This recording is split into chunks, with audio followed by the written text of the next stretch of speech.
I thought I'd start a series for left-handed people who want to learn how to quilt from the beginning. So I'm using a 6x6 OmniGrid ruler. You can use any ruler you have, but this is what I'm using. And then I use the small rotary cutter. It's a 45-inch blade. You can use the big one if you like, but I'm not a big fan of this big one. I only have it to cut through several thicknesses of fabric when I have to, but most of the time I use this one. So I have a scrap here. It's just about 2.5 inches, and what I want to do is I want to straighten up the edge. It's folded so that there's 4 of them. I like to cut in bulk, so I have a little bit pushed over the line. You can see the line right here. I have a little bit over there, and I'm going to line this up so that my ruler is on the 1-inch line here, this first line, and then where I'm going to cut is right here. And then I'm going to take my blade. You want to make sure that you push down on the ruler side and so that it doesn't shift on you. So I make sure that I have it lined up exactly the way I wanted. And you're just going to lay the ruler, or lay the blade rather, alongside the ruler, and the same amount of pressure you have on this hand to push down is the same amount of pressure you're going to put here, and you apply it and you cut it. Now for left-handed people, it's a little backwards, so we have to move the ruler away and then pull away this little sliver. I mean, I didn't cut much off. Now, to make this 2.5 inches, I'm going to find my 2.5 inch mark on my ruler, which is this line here, and I'm going to line this up right here on the edge of the piece that I just cut. And I'm going to cut this excess off.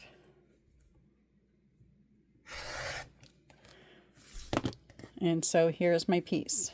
Now, I'm going to do it again because while it's 2.5 inches wide, I need it to be 2.5 inches in squares. Because one of the other things that I'm going to do is show you a quick and easy quilt for beginners to make with this method. So we're going to cut it again, same procedure, it's on the line. I'm going to make my cut. I'm just going to take a little piece off, and I'm sorry the camera is moving. I have to figure out a better place to stick this camera. It's on the table I'm using. And then I'm going to line the edge here up with 2.5 inches.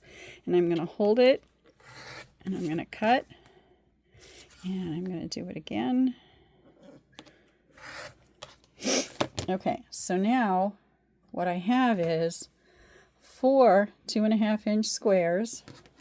And I have 4 more. So I wound up with 8 out of that tiny little scrap. So stand by and I'm going to show you what we're going to be making. Okay, the simplest thing to make when you're learning how is just working with small squares. So these are some white 2.5 inch squares that I cut another day, and I'm just going to make a 4-patch.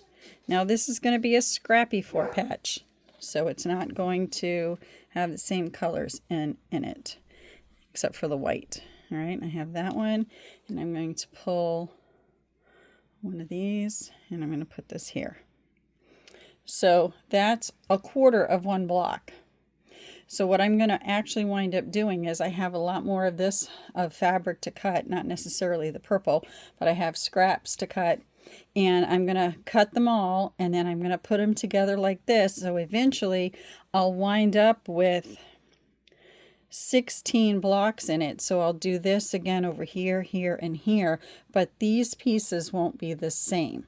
And we're going to put that together in a block, and then what we're going to do is sew it all together into a bunch of blocks and put sashing and stuff between it. But what I'm going to do is show you how to do it step by step. So the first step today we did was we cut our 2.5 inch squares out of scrap fabric. I do iron this before I cut anything, just so that it's nice and flat and I get a true cut of 2.5 inches. And like I said, it's been sitting in the scrap bin, so there's probably got some errant threads on it.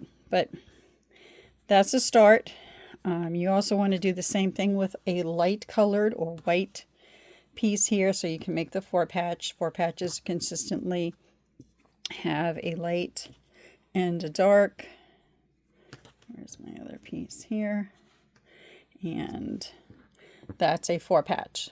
Okay, so we're going to do a bunch of these, but I'm going to go ahead and cut a bunch of fabric first, And then the next time I do a video, I'll show you how to sew it all together.